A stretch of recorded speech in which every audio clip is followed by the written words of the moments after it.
आज मैं गोवा भारत जा रहा हूँ, जहाँ मैं पाकिस्तान का डेलीगेशन को क़यादत कर रहा हूँ to attend the Shanghai cooperation organisations council of foreign ministers. Bilawal Bhutto के इंडिया जाने का डॉक्टर जयशंकर कोई हमें स्पेस देंगे? इंडियन फॉरेन मिनिस्टर और पाकिस्तान के फॉरेन मिनिस्टर की एक बायलैटरल मीटिंग होगी भी या नहीं होगी, अभी तक ये भी नहीं पता। नहीं, फिर मैं कहता हूँ यार, तुम कहते हो शायद मैं इंडिया के गीत गाता हूँ, बांग्लादेश तो अगे लंघ गया, पठान तो अफगान अगे लंघ गए। आर्गू करो ना मेरे नाल। हाँ भाई, तुम भारत की तारीफें करते हो, हमारी बैशिंग करते हो। गजवा हिंद तो जो है वो पूरी दुनिया में फैलेगा। वो आप कह लें कि ये जो रशियन रियासतें हैं वहाँ से शुरू होता हुआ अफगानिस्तान, चाइना, इंडिया, पाकिस्तान और ये पूरी इस खित्ते को अपनी लपेट में लेगा। इस वक्त कंट्री हैं जो न्यूक्लियर पावर है, जिसमें एशिया में हम अपनी सानवी हैसियत रखते हैं। तरह से हम देख रहे हैं भारत में सबसे ज़्यादा कहीं के लोग अगर नागरिकता के लिए अप्लाई करते हैं तो वो पाकिस्तान के और बांग्लादेश के, वहाँ के हिंदू, सिख या फिर अन्य नॉन मुस्लिम्स होते हैं। ज़्यादातर हिंदू या फिर सिख पाकिस्तान से और इधर बांग्लादेश से हिंदू हमने बराबर देखा है। ख़ास तौर पर जैसे आप देखो जिस तरीके से 1947 में देश के विभाजन के बाद ऐसा नहीं है जिस तरीके से आज वहाँ पे जो रहने वाले हिंदू हैं उनको जैसा पहनावा है, जैसा कल्चर है, सब कुछ वो बहुत लंबे समय से नहीं आ रहा था।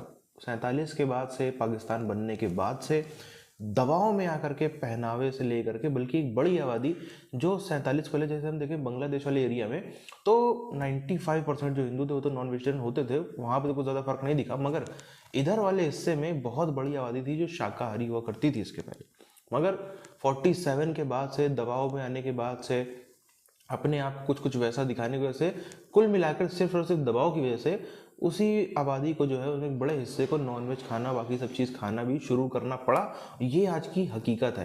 काफ़ी हद चीज़ों में आप देखो, कल्चर से लेकर, बोलने से लेकर, पहनावे से लेकर काफ़ी चीज़ें में दिखाना पड़ता कि हम भी वहाँ के मुस्लिम जैसे ही हैं। सवाए वहां पे खैरात मांगने के आपका कोई और मैंडेट हो तो वो बताए लोगों को। भाई पाकिस्तान ये चीज ऑफर करेगा एसईओ को, आपके पास है क्या कि एक मुल्क ऐसा है जहां लोग मर रहे, एशिया में सबसे ज्यादा श्रीलंका को आप क्रॉस कर चुके हैं, जिनके जो बैंकरप्ट है। आप अफगानिस्तान को क्रॉस कर चुके हैं इन्फ्लेशन में। इस वक्त पाकिस्तान में लोग डिप्रेशन का शिकार हैं, दवाइयां ले रहे हैं डिप्रेशन की। जिनके पास वीजे हैं वो जहाजों में भाग रहे हैं, जिनके पास वीजे नहीं वो पैदल भाग रहे हैं। ये आपके हालात हैं उसको रखें। और इस पे आपका मेरे ख्याल में तो एससीओ भी नहीं जाना चाहिए था और लंदन भी नहीं जाना चाहिए था। सीएनएन के ऊपर आज खबर है, सीएनएन के ऊपर खबर है कि भारत ने कश्मीर के अंदर जो पुल बनाया एफल टावर से ज्यादा ऊंचाई है उसकी। ये सीएनएन पे खबर है। और मैं शर्म से मेरा सर झुक गया, मेरे जिस्म पर गूस बम्प्स आए हैं कि एक मुल्क किधर जा रहा है और एक मुल्क कहां जा रहा है। और हम 1947 तक एक थे।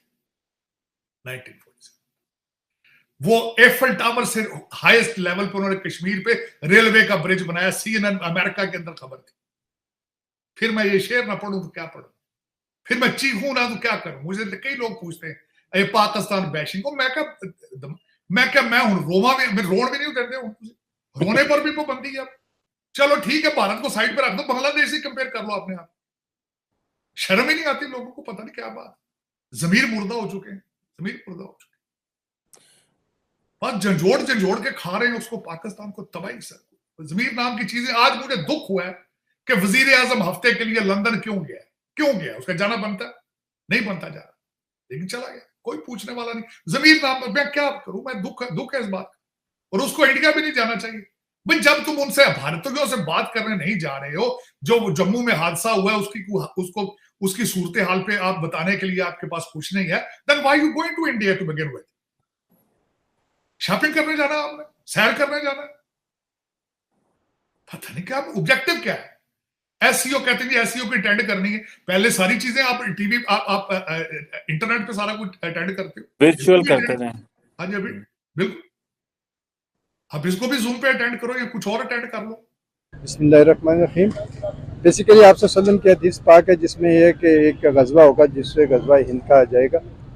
उस हवाले से अगर देखा जाए तो ये होना तो है, लेकिन क्या इस किस्म के हालात इस वक्त पैदा हो चुके हैं या नहीं हुए, ये देखना पड़ेगा। और ये ज़रूरी नहीं है कि यही टाइम हो। जब भी ये गज़वा हिंद होगा उस वक़्त मुसलमानों की फतह होगी।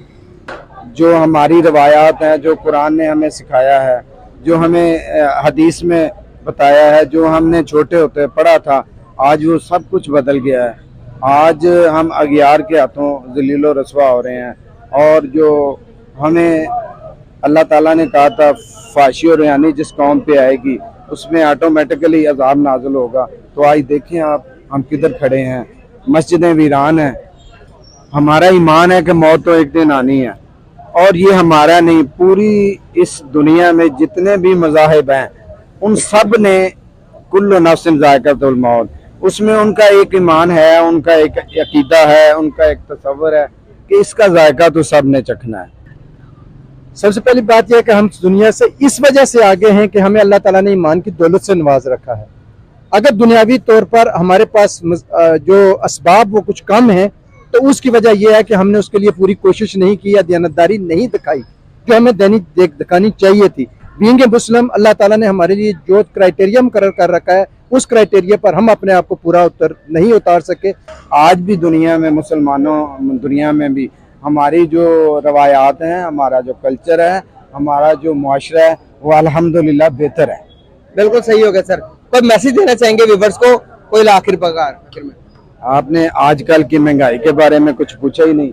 आज आम आदमी जो है वो महंगाई की चक्की में पिस रहा है। भाई ये इस्लाम और कुफर के दरमियान होगा। अच्छा। जो मुशरिक हैं, शिरक करने वालों के दरमियान होगा, जो अल्लाह ताला को नहीं मानते किसी लिहाज से, उनके और मुसलमानों के दरमियान ये गज़वा होगा। और वो सारे इकट्ठे भी हो सकते हैं कि उनके खिलाफ हम चले जाएं, और ये भी हो सकता है कि किसी एक मुशरिक के खिलाफ ये गज़वा हो और उसके बाद वो उस पर हम गलबा पा लें। हम तो कर रहे हैं अल्हम्दुलिल्लाह। ये देखें माह रमज़ान गुजरा है, तो इस पूरे दुनिया में मुसलमान में देखें मस्जिदें आपको आबाद नज़र आई हैं। इसी तरह आज अगर आप निकलें उम्रे के लिए और उसके लिए निकलें हज के लिए, बात बिल्कुल दुरुस्त है। आजमाइश उसी के लिए होता है जो ख़ास होता है, आम के लिए कोई आजमाइश नहीं की जाती। जब आप अपना कोई दोस्त बनाते हैं तो उस आदमी को अच्छे तरीके से चौन पटक कर दोस्त बनाते हैं। अल्लाह का दोस्त बनने के लिए क्या आपने आसान रास्ता चुन रखा है? अल्लाह ताला इतने आसानी से आपको दोस्त बना लेगा। जो आज भी हमारे जो रूरल एरिया हैं उसमें आप देखें कि तकरीबन 80% लोग जो हैं वो सुबह उठ के नमाज भी पढ़ते हैं, कुरान भी पढ़ते हैं, और वहाँ पे जो हया और शर्म भी है। ये 20% 10% जो आप मॉडर्न एरिया कह लें वहाँ पे ये चीज़ें कम दिखाई देती हैं। 20 रुपये किलो होता था, आज खरबूजा 100 रुपये किलो है। इसी तरह आम जो भी रोज़मर्रा की एक आम चप्पल हम बाटा से 100 रुपये की लेते थे, आज वो चप्पल 2000 रुपये की है। आज जो शर्ट आप छोटे होते आप लेते थे 100-200 रुपये की, आज वो 1500-2000 रुपये की है।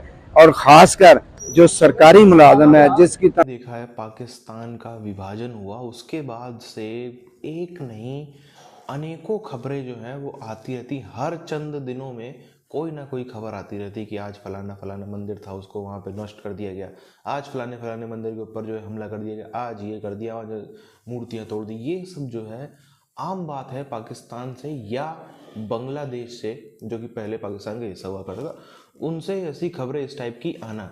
कहीं दुर्गा पूजा में घुस के वहाँ पे पूरे दंगे फैला देना, ये सब चीज़ें आम बात है, हम देखते रहे। अब जिस तरह से आप देखो जब पाकिस्तान का बंटवारा होता तब जो 26-27% की आबादी थी वो कहाँ गई? अगर हम दोनों को जोड़ भी लेते हैं, अगर हम पाकिस्तान को आज की और बांग्लादेश को जोड़ भी लेते हैं तब भी 26% तो क्या उसका आधा भी नहीं होता हुआ नजर आता। तो इतने बीच की आबादी आखिर गई कहाँ है? बहुत बड़ा सवाल है। कहाँ एकदम धरती खा गई, आसमान निकल गया। इतने ज़्यादा लोग तो भारत में भी नहीं आए होंगे, स्वाभाविक सी बात है। बांग्लादेश की साइड से कुछ एक आबादी ज़रूर भारत आई, ख़ास तौर पर 70s के दौर में कुछ एक आबादी ज़रूर आई। जैसे हम देखें उत्तर 24 परगना और उससे लगे हुए जितने बॉर्डरिंग ज़िले हैं वहाँ पर ज़रूर आबादी, मगर वो इतनी नहीं थी कि हम माने। वो चंद लाख लोग थे, मुश्किल से 5, 10, 12 लोग ही थे जो वहाँ से यहाँ पर आए। बांग्लादेश के साइड से इतनी बड़ी कोई आबादी यहाँ पर नहीं आई। उसमें भी हमने देखा भारत में कुछ ऐसी सरकारें रही, जैसे पश्चिम बंगाल में जो वामपंथियों की सरकार थी, उन्होंने ही वहाँ से बुलाया कि हाँ हाँ आ जाओ आ जाओ आ जाओ। वहाँ से खास तौर पर जो बांग्लादेश के रहने वाले शेड्यूल कास्ट के लोग थे उनको खास तौर बुलाया कि आप वहाँ प्रताड़ित हो रहे हो, आ जाओ, हिंदू आप इधर आ जाओ। यहाँ पे आने के बाद उधर सुंदरबन के आइलैंड वाले एरिया में आने के बाद से वहीं पर उसमें बुजुर्ग भी थे, उसमें बच्चे भी थे, उसमें हर वर्ग के लोग थे और 200-400 नहीं, कम से कम बड़ी संख्या थी उनकी। सबको वहीं लेफ्ट वालों ने अपने कार्डर से मरवा दिया, मास मर्डर। ऐसा तो हमने शायद बांग्लादेश से भी खबर नहीं सुनी होगी, शायद पाकिस्तान से भी खबर नहीं सुनी होगी, जैसा भारत में कुछ पार्टियों ने वहीं से बुला के, उससे ज़्यादा सुरक्षित शायद बांग्लादेश में होते, उनसे ज़्यादा सुरक्षित यहाँ बुला के इन्हीं वामपंथियों ने, इनका पुराना एजेंडा रहा है कि ऐसे करके अपने ही कैडर से मरवा दिया। इतना मास मर्डर, इस तरह के मास मर्डर, इसमें सैकड़ों लोग, हजारों लोग मारे जा रहे हैं। ऐसा भी तस्वीर हमने देखी। तो अब इससे आप अंदाज़ा लगा सकते हो जब बना होगा भारत, यानी कि जब विभाजन हुआ होगा, तब किस तरीके से उल्टी सीधी कहीं भी लकीरें खींच दी, उल्टा सीधा कहीं भी बॉर्डर बना दी, जहाँ बॉर्डर नहीं होने चाहिए थे वहाँ भी बना दिए। इसी भागम भाग में न जाने कितने लाखों करोड़ों लोगों की उस समय में जान गई थी। और उसके बाद भी काफ़ी लोग थे जो आज तक भी, कई लोग हैं जो उससे नहीं उभर पाए हैं। कई लोग उभर गए, उनकी किस्मत थी, जो भी था, जो भी उसको हम कह लें। आज भी कई ऐसे परिवार हैं जो नहीं उभर पाए। आज भी हम देखते हैं, चाहे कश्मीर से भगाए हुए लोगों, कई लोग हैं वो नहीं उभर पाते। ना सरकार सहायता करती है, जितना जेवर जट्टा जितनी प्रॉपर्टी थी वो तो सब वहीं छूट गया। तो फिर आके ज़ीरो से स्टार्ट करना हर किसी के लिए उतना आसान भी नहीं होता। लेकिन फिर भी किसी भी सरकार ने, अगर हम देखें तो इतना है वहाँ उस समुदाय को इतना ध्यान से नहीं दिया। अगर ये चीज़ें थोड़ी बेहतर तरीके से करी जाती तो शायद आज परिस्थिति कुछ और होती।